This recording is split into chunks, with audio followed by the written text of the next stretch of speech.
ఒడిశాలో మావోయిస్టుల చెరలో ఉన్న బందీల విడుదలపై ఉత్కంఠ కొనసాగుతూనే ఉంది. మంగళవారం నాటికి గడువు ముగిసిన మావోయిస్టుల నుంచి ఎలాంటి సమాచారం అందలేదు. నక్సల్స్ అదనపు డిమాండ్లపై ఎలాంటి నిర్ణయం తీసుకొని నవీన్ పట్నాయక్ సర్కారు 30 మంది ఖైదీలను విడుదల చేస్తామని స్పష్టం చేసింది.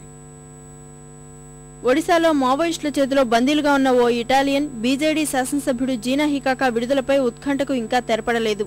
డిమాండ్ల పరిష్కారానికి మావోయిస్టులు విధించిన గడువు మంగళవారంతో ముగియగా తాజా సమాచారమేదీ ప్రభుత్వానికి అందలేదు.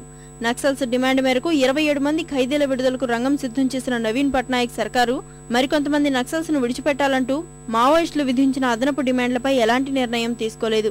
కరుడుగట్టిన తీవ్రవాదులను వదిలిపెడితే నక్సల్స్ ప్రభావిత ప్రాంతాల్లో విధులు బహిష్కరిస్తామన్న పోలీసుల హెచ్చరికల మేరకు ప్రత్యామ్నాయ మార్గం కోసం హోంశాఖ ప్రయత్నాలు ప్రారంభించింది. Honorable Chief Minister of Odisha have already stated that whatever action will be taken in this matter will be within the framework of law. This is a very serious matter, so we all have to work with patience.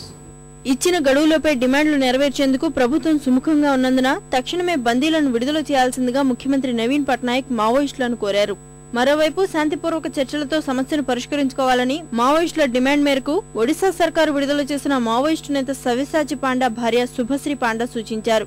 బలప్రయోగంతో మావోయిస్టులను అణచివేయాలని చూస్తే తిరుగుబాటు పెరుగుతుందే తప్ప సమస్యకు పరిష్కారం దొరకదని స్పష్టం చేశారు. तो सरकार ये जो डुअल रोल चल रहा है सरकार का, वो डुअल रोल छोड़ दे और जिम्मेदारी के साथ जो निभाना है वो निभाए.